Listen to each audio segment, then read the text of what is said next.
Matututunan natin ngayon kung papaano mag-add ng fraction. Kinakailangan titiyakin mo muna na magkaparehas ang kanilang denominator.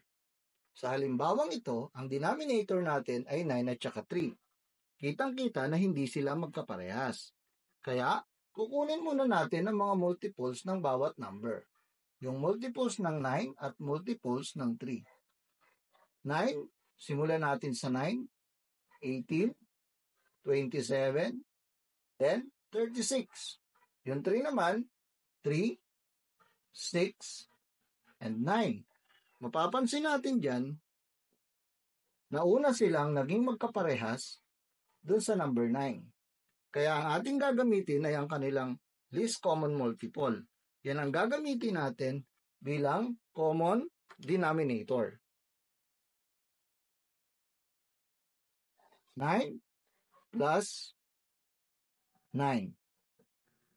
So dahil magkaparehas na sila, sisimulan natin ngayon baguhin ang fraction. Hindi na natin babaguhin ang 3/9 dahil parehas lang naman sila ng denominator.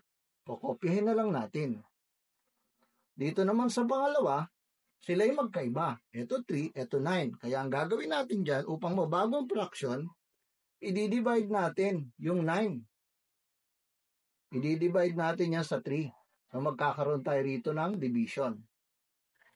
9 divided by 3 is equal to 3. Tapos itong 3 naman, i-multiply naman natin siya sa 2. Kaya, ang mangyayari dyan, ito ay magiging 6.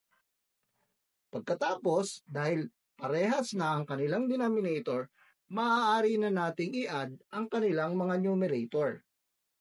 3 plus 6 is equal to 9.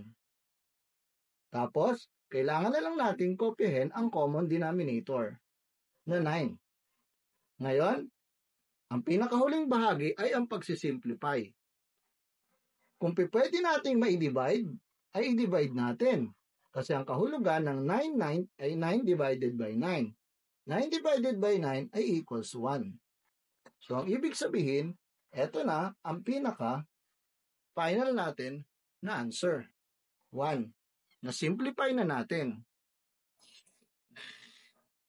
Ito naman pangalawang halimbawa, ang ating i-add 3, 8 plus 6, 12.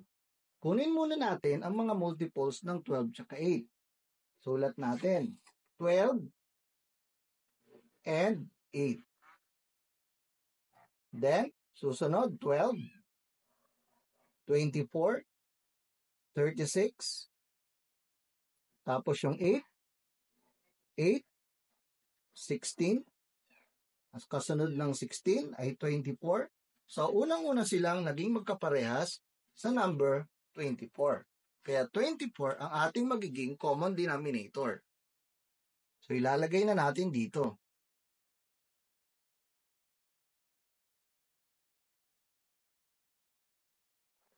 Then, 24.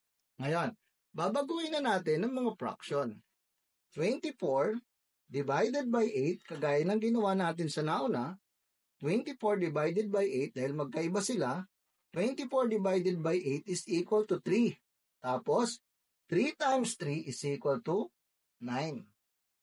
Sumunod, 24 divided by 12 is equal to 2 times 6 is equal to 12.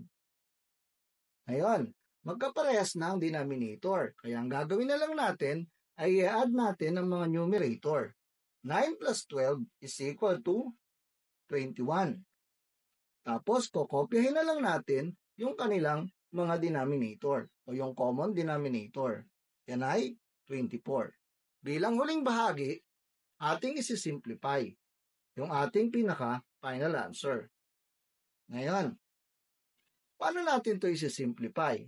I-divide natin siya, dapat, sa isang number na dapat parehas silang pwedeng ma-divide. Yung pinaka-greatest common divisor na pwede. So, pwede ba natin silang i-divide sa 2? So, kung iisipin mo, hindi natin sila pwedeng i-divide sa 2. Pwede ba natin silang i-divide sa 3? Ang 3 ang pwede. Yan. 21 divided by 3, yan ay equal sa 7. At ang 24 divided by 3 ay equal sa 8. So, eto na ngayon ang ating magiging pinaka final na answer. 7, 8. Ngayon, dahil nalaman mo na kung paano mag-add ng fraction, ang kinakailangan mo na lang ay pagsanayan ito. Laging tatandaan, sa larangan ng math, kapag hindi ka naglaan ng panahon upang ito'y pagsanayan, hindi ka magiging mahusay.